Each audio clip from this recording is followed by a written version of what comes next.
Europe Midi, votre journal. Wendy Bouchard. Mais oui, vous êtes là, vous êtes ici en public en direct jusqu'à 14h pour notre débat du jour. Risque-t-on de banaliser l'avortement en France? Alors vous savez que les députés, on en a parlé ici, ont voté mardi un article qui a provoqué un débat houleux à l'Assemblée, un article qui supprime la mention de situation de détresse pour une femme qui demande une IVG. La majorité des élus y ont vu une simple évolution anodine de ce texte, mais les milieux catholiques ont manifesté, ont crié à la banalisation de l'avortement. Pour eux, on élargit le droit à l'IVG au risque d'en faire justement un acte comme un autre. Alors, je vais vous demander ce que vous en pensez. Vous allez réagir au standard d'Europe 1, au 39-21. Faut-il encadrer pour vous davantage ces pratiques, sachant que 220 000 femmes se font avorter chaque année et que ce chiffre est stable ces dernières années? Faut-il le faire évoluer? Au contraire, est-on en train de banaliser l'avortement? J'accueille pour vous répondre et pour en parler Caroline Roux, secrétaire d'Alliance Vita. Ce n'est pas notre voix politique, je le signalerai, mais elle est là pour défendre le mouvement pour la vie. Et notre grande voix d'Europe 1 politique également, journaliste Robert Namias. Merci de vous installer dans le studio d'Europe 1. Vous avez la parole ici, les micros vont circuler. Je sens déjà des personnes, un jeune homme très intéressé par le sujet au 39-21. René, Annie viennent de nous appeler pour réagir également. Alors je précise, puisque nous avons Robert Namias, journaliste politique, bonjour Robert, que la Caroline Roux que nous accueillons n'est pas notre Caroline Roux politique, voilà, mais que vous êtes Caroline, secrétaire d'Alliance Vita. Je vais vous donner la parole d'abord parce que vous considérez-vous qu'avec la suppression de cet article, on risque justement de banaliser l'avortement en France. Dites-nous pourquoi. Vous avez 1 minute 30 pour commencer. Ce que je voudrais dire, c'est que ce n'est pas en effaçant le mot de détresse que ça va changer la réalité des femmes. Moi, j'accompagne des femmes depuis près de 2 ans maintenant. On accompagne 1500 femmes à peu près chaque année. Eh bien, ce n'est pas un acte banal. Et pourquoi on ne peut pas banaliser l'avortement? Parce que les femmes le savent bien, il y a la vie d'un être humain qui est en jeu, d'où des dilemmes complexes, douloureux. Et qu'est-ce que je vois aujourd'hui, moi? C'est des femmes qui souvent vont avorter à contre-cœur et à qui on a donné une information à sens unique sans donner vraiment d'autres perspectives que l'IVG. Et puis surtout, ce sont les hommes qui poussent le plus souvent à l'avortement. Et on voit des hommes qui menacent de partir et c'est pas facile pour une femme. Et puis il y a toute la pression économique et on voit des grossesses trop rapprochées, mal vues par l'employeur, discrimination des femmes enceintes à l'embauche ou pendant leur carrière. Donc c'est pas simple pour elles. Et qui est-ce qui paie les pots cassés? Ce sont les femmes. Et nous accompagnons des femmes après l'avortement. Elles nous disent souvent qu'elles se sont senties seules, abandonnées. Et puis il y a aussi des manques, manque du bébé, elles nous disent. Et c'est une souffrance qui est souvent cachée, tue. Et la question que devrait se poser notre société, c'est de se dire, mais est-ce qu'on donne vraiment la chance aux femmes d'éviter d'avorter? Merci beaucoup Caroline Roux. Alors je pense que vous allez être nombreux à réagir sur cette question toute simple. Pourquoi pour vous finalement la suppression de cette situation de détresse change quelque chose concrètement dans les faits? Parce qu'on a du mal à vous suivre là-dessus. Robert Namias, eh bien vous considérez au contraire que la suppression de cet article ne fait faire qu'évoluer la loi et ne change en rien justement le rapport que l'on a à l'IVG en France. Oui, votre débat il est un peu à front renversé puisque c'est quand même une femme qui manifeste une certaine hostilité à l'avortement et à la façon dont il est exercé, et un homme que je suis qui au contraire le défend pour 2 raisons. La première d'abord parce que l'histoire et la question de la banalisation elle ne se pose même pas. Aucune femme, aucun homme non plus je pense, ne peut considérer en effet que l'avortement est banal. Et j'ai regardé les documents de votre association, madame. Vous indiquez que, dans la plupart des cas, ce qui est absolument vrai, l'avortement est une réponse à un échec de la contraception. C'est absolument vrai. Et on estime que même dans 70% des cas, c'est soit un problème de pilule qui n'a pas été prise, soit un stérilet qui n'a pas fait son effet et a fonctionné. Et donc, c'est un échec de la contraception. Mais ce qui veut dire que effectivement c'était une grossesse non désirée, car s'il y a contraception, c'est bien qu'il n'y avait pas volonté de grossesse au moment où elle est arrivée. Donc l'avortement, ça répond simplement à une situation donnée, à un moment donné. Ça ne veut pas dire qu'il n'y a pas de désir de grossesse chez les femmes qui avortent. Ça veut dire que ça n'est pas le bon moment. Soit ça n'est pas le bon moment parce que c'est une jeune fille qui n'est pas du tout en situation d'accueillir un enfant. Ça n'est pas le bon moment parce que c'est une femme qui déjà a plusieurs enfants et qui économiquement ne peut pas accueillir un nouvel enfant. Ce qui est également démontré, avéré, c'est que la plupart des femmes qui ont avorté, et elles sont des millions et des millions dans ce pays, la plupart de ces femmes ont eu après des enfants. Donc ça n'est pas du tout un refus de la grossesse, c'est un refus de la grossesse dans un contexte précis et particulier à un moment donné. Et il faut dans ces conditions que ce soit fait dans de bonnes conditions. Merci Robert Damias, Caroline Roux, qui s'affrontent autour de cette question et sont en train de banaliser l'avortement en France. Les députés, au contraire, les députés socialistes notamment, ont-ils raison de vouloir élargir ce droit, de vouloir mieux l'encadrer, de vouloir soutenir plus d'établissements pour le pratiquer, justement, Caroline Roux? Parce qu'il y a un problème aussi criant de manque de structure et d'encadrement pour ces femmes. 2500 avortements qui n'ont pas pu être opérés pour ces raisons-là. Alors, je crois d'abord qu'il y a assez d'établissements. Il y a eu un regroupement des établissements, donc il y a quand même 220 000 avortements. C'est pas ce que disent les 2500 femmes en question. 220 000 avortements chaque année dans notre pays. Mais pour aller plus loin, je dirais que justement par rapport à ce désir de grossesse. Au fond, le désir, on a l'impression que ça serait simple, on classe les enfants en désirés et non désirés, et on voit que les femmes ont des désirs d'enfants qui peuvent être entravés par des obstacles de peur de perdre le compagnon, qui revient extrêmement souvent aujourd'hui.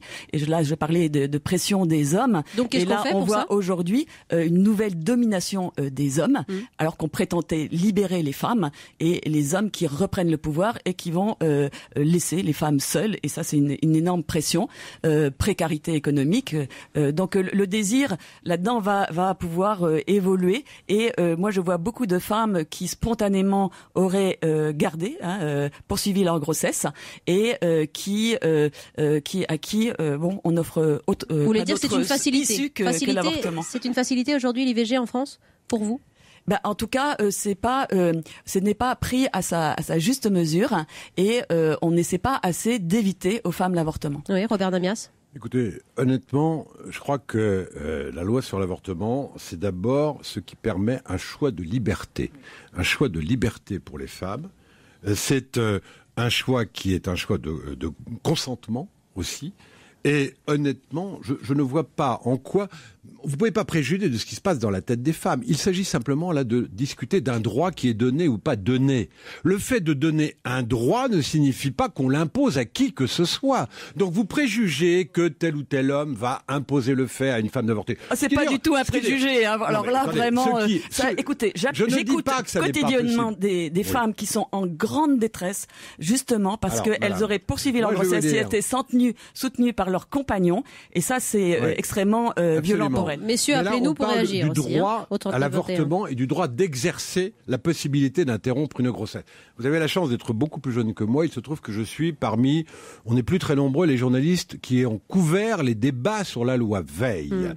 C'était en décembre 74. Il va y avoir 40 ans. Ça a duré 3 jours et 2 nuits, et moi j'ai assisté à ces débats de manière ininterrompue pendant 3 jours et 2 nuits. J'ai entendu des choses absolument abominables, et je ne croyais pas que 40 ans plus tard, j'allais entendre des propos à peu près, alors c'est pas les mêmes propos, parce que les conditions ont changé. S'il vous plaît, Caroline Roux. Et je voudrais terminer en disant quelque chose. C'est que il faut se souvenir de ce qu'était un pays comme le nôtre avant que l'avortement ne soit autorisé. Il faut se souvenir de ces femmes qui mourraient à l'hôpital par hémorragie. Il faut se souvenir de ces jeunes filles qui étaient traînées le matin ou le soir à Hollande, en Suisse, en Angleterre, dans des conditions épouvantables parce qu'elles ne pouvaient pas avorter en France. C'est ça que vous voulez revoir aujourd'hui, avec un argumentaire que j'ai entendu 1000 fois depuis 40 ans? Eh bien non. Simplement aujourd'hui, l'affaire de la détresse, je vais vous dire. Puisque je vous dis que moi j'ai suivi le débat sur l'avortement. Pourquoi y avait-il cet article sur la détresse? Pour des raisons politiques. C'est parce qu'il y a 40 ans, pour juguler, pour encadrer. Simone Veil elle-même savait que si elle ne mettait pas cette clause-là, il n'y aurait pas eu l'adoption à l'Assemblée nationale. Je vous rappelle que c'est la gauche, elle était d'un gouvernement de droite, et que c'est la gauche qui a adopté, cette loi. Secrétaire d'Alliance Vita. Ça n'a plus de sens. Merci Robert. Ça n'a plus de sens. De supprimer la notion de détresse, on fait penser, c'est la société qui se responsabilise en faisant croire que les femmes, l'avortement serait sans douleur. Mais bien sûr, les femmes sont responsables. Mais aujourd'hui, ce que vous n'imaginez pas, c'est qu'en 2014, et moi je le vois dans ma pratique pratique quotidiennement, c'est qu'il y a un certain nombre de pressions qui s'exercent sur elles et qu'il faut pouvoir les regarder en face, en prendre conscience. Je vous interromps un instant parce que je connais plusieurs femmes qui ont hélas avorté. Jamais on ne leur a demandé si elles étaient en situation de détresse. Donc j'ai l'impression que cet argument est un peu éculé, ou en tout cas que c'est peut-être un prétexte pour vous, au contraire, pour revenir sur le sujet. Je pense que justement, beaucoup de femmes nous disent, eh bien justement, on ne m'a rien demandé. Oui, et c'est bien que ça ne sert plus à rien. Un médecin parce que elles sont pas. En fait, c'est un fantasme de croire que la décision de la femme, elle est très claire, parce que justement, c'est ce qu'elles nous disent, c'est que il peut y avoir des pressions économiques, il peut y avoir le fait de se retrouver les seule. pressions économiques, comme vous n'avez pas l'argent pour élever un enfant, c'est en effet une pression économique. Est-ce que on doit se résigner à ce qu'une femme sur 4 dans notre pays connaisse l'avortement? En tout cas, moi, je ne m'y résigne pas, et je pense que la solidarité nationale doit pouvoir s'exercer pour toutes celles qui voudraient poursuivre leur grossesse. Et vous pensez que le gouvernement, en élargissant ce droit, une information qui s'est considérablement dégradée, puisque jusqu'en 2001, on présentait lors des consultations d'avortement aussi toutes les aides auxquelles pourraient avoir droit les femmes, et aujourd'hui, elles ne sont plus présentées. D'ailleurs, c'est un travail que nous faisons à Alliance Vita, de faire connaître ces aides, parce que pour les femmes, c'est pas si simple à trouver. Si vous voulez bien, on va accueillir désormais des auditeurs au 3921, madame aussi qui veut réagir dans le studio d'Europe 1. Je vais d'abord donner la parole à une femme, parce que René nous attend ensuite à Béziers, et j'encourage les femmes à intervenir sur ce sujet parce que pour l'instant, vous n'êtes pas très nombreuses. Madame. Bonjour, moi ça m'est arrivé, je vais pas m'en cacher, mais quand vous avez un compagnon qui ne veut pas, ça arrive aussi, ça. C'est pas, la femme, elle garderait bien le droit, mais le compagnon dit non, moi je te laisse, de toute façon, j'en veux pas. Qu'est-ce qu'elle fait à ce moment-là? Oui, justement, c'est cette violence que moi je dénonce, et une déresponsabilisation des hommes. Beaucoup pèse sur les femmes, que ce soit au niveau de la contraception, c'est elles qui en sont responsables. Et je trouve qu'on a aussi une manière de traiter les femmes aujourd'hui qui ont des oublis de contraception. On dit, et pourquoi vous n'êtes pas bien prémunis? Et est-ce que on peut aussi accueillir un enfant qui n'était pas programmé? Et souvent, c'est les hommes qui ont des peurs de paternité, et donc la femme va se sentir enfermée. Donc la femme n'est pas vraiment libre. Voilà, en tout cas, moi, c'est ce que je constate. D'accord. Simplement, ça n'a pas de rapport avec la loi et le droit d'avorter. C'est un argumentaire qui est tout à fait recevable, mais c'est un argumentaire qui est un jugement moral. La loi ne dit pas la morale, elle dit le droit. Et le droit d'avorter, y compris dans le droit d'avorter, vous avez le droit de ne pas avorter.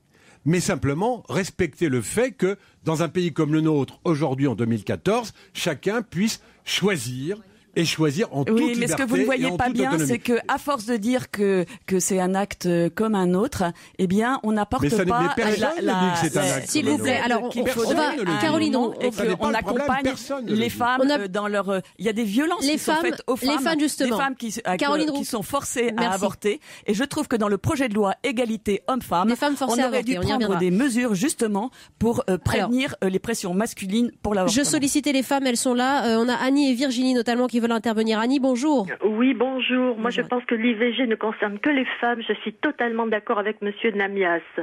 Et alors, Madame Roux nous parle surtout qu'elles ont peur de perdre leur conjoint, leur compagnon, mais de toute façon, il s'en ira quand même, qu'elles avortent ou pas.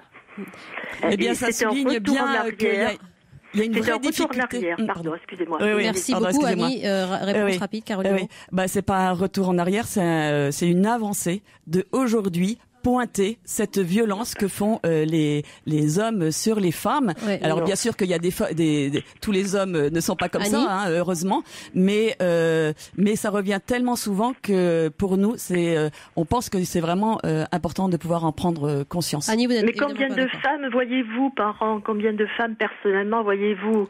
Et comment pouvez-vous parler de cette façon? C'est pas possible de faire une marche arrière comme ça. 1500 femmes sur 220 000 femmes qui se font avorter. Combien vous en voyez? Oui, c'est des femmes qui se posent la question 1500. Parce qu'il faudrait savoir.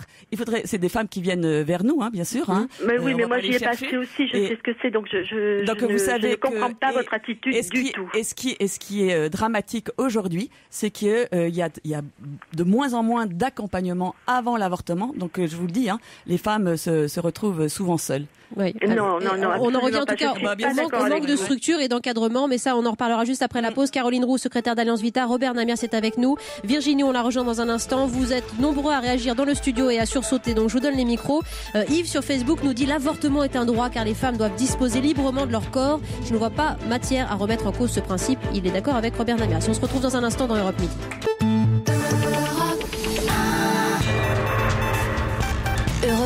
Europe Midi, votre journal, Wendy Bouchard. Nous sommes à l'heure du débat. Le public participe à ce questionnement. Risque-t-on de banaliser l'avortement en France après la suppression de la notion de situation de détresse pour permettre aux femmes d'avorter? Nous avons face à face Caroline Roux, secrétaire d'Alliance Vita, et Robert Namias, journaliste et grande voix d'Europe 1. Je dois vous dire que dans le public, Audrey me le signalait, les femmes sont ravies, Robert, que vous souteniez justement ici ce droit à l'avortement. Mais si vous n'êtes pas d'accord et que vous soutenez justement un élargissement qui risque de banaliser cet acte, eh bien, vous nous appelez pour soutenir Caroline Roux ici. Nous avons René qui veut réagir à Béziers. Il nous appelle. René est un homme et merci de prendre part à ce débat. Bonjour René. Oui, bonjour à tous. Écoutez, je ne vais pas rappeler ce qu'étaient les avortements avant que ce soit voté la loi. Robert Namias l'a fait d'ailleurs. L'a fait. Banaliser l'avortement, je ne pense pas que ça change en grand-chose parce que je pense que l'avortement est banalisé actuellement. Bon, c'est un fait, c'est une réalité. 220 000 avortements pour vous, c'est un acte banalisé? Je pense que les femmes sont libres de leur corps, mais il faut qu'elles assument. En ce sens que je vais me retourner vers Robert Namias, qui me donne son sentiment.